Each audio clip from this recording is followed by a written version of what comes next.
سن، گردن پر تلوار رکھ کر کے صلاح الدین نے کہا 2.5 سال پہلے تو نے ان مسلمانوں کو مار کر کے پکار کر کہا تھا بلاؤ محمد کہاں ہے؟ ایک محمد رسول اللہ نے مجھے بھیجا ہے تیری گردن لینے کے لیے۔ ان کے خادم خاص کہتے ہیں 2.5 سال تک بیماری کے عالم میں ایک دن بھی ایک رات بھی صلاح الدین پیر پھیلا کر بستر پر نہیں سویا، مٹی پر سوتا تھا۔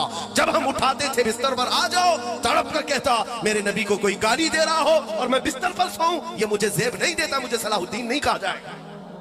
ایک ظالم برنس نام کا عیسائی سپہ سالار مسلمانوں کے قافلے کو لوٹا اور مارنے لگا، اور مارا تو مارا، لوٹا تو لوٹا، لیکن کہتا جاتا تھا ہر مار پہ بلاؤ محمد کو کہاں ہے، بلاؤ محمد کو، بچانے کیوں نہیں آتے؟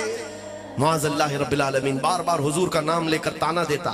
وہ مسلمان مارے گئے، لوٹے گئے۔ پھر خبر صلاح الدین تک آئی کہ برنس نام کا وہ سپہ سالار عیسائیوں کا اس نے ایسی حرکت کی ہے۔ صلاح الدین کی ایک عادت تھی، جنگی قیدیوں کو بہت آزاد کرتا تھا، بہت آزاد کیا ہے، 1 لاکھ سے زیادہ لوگوں کو آزاد کیا ہے جو قید میں آئے تھے۔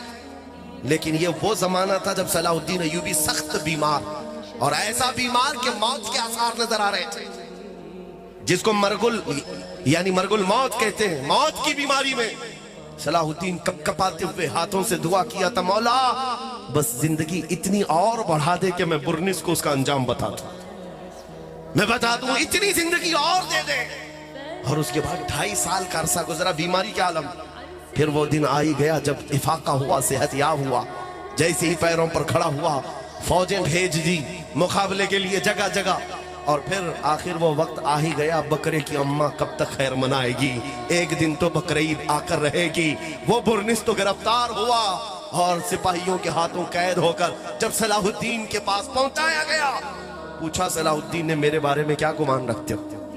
کہا تمہاری تاریخ ہے، تم نے بڑے بڑے ہمارے قیدیوں کو معاف کیا ہے، آزاد کیا ہے، میں بھی یہی امید رکھتا ہوں۔ صلاح الدین نے کہا ہرگز نہیں، میں نے ہزاروں کو معاف کیا ہے، لیکن تجھے اگر معاف کر دیا تو اللہ کا عذاب آ جائے گا۔ سن، گردن پر تلوار رکھ کر کے صلاح الدین نے کہا 2.5 سال پہلے تو نے ان مسلمانوں کو مار کر کے پکار کر کہا تھا بلاؤ محمد کہاں ہے؟ ایک محمد رسول اللہ نے مجھے بھیجا ہے تیری گردن لینے کے لیے۔ عزیزان گرامی وقار، اس عاشق رسول کی زندگی پڑھ کر آنکھیں اس وقت بھیگ جاتی ہیں۔ برنس کو تو اس کے انجام تک پہنچا دیا، لیکن اس کے بعد لڑکھڑاتے قدموں سے پہلے بستر پر آ کر سو گیا۔ ان کے خادم خاص کہتے ہیں 2.5 سال تک بیماری کے عالم میں ایک دن بھی ایک رات بھی صلاح الدین پیر پھیلا کر بستر پر نہیں سویا، مٹی پر سوتا تھا۔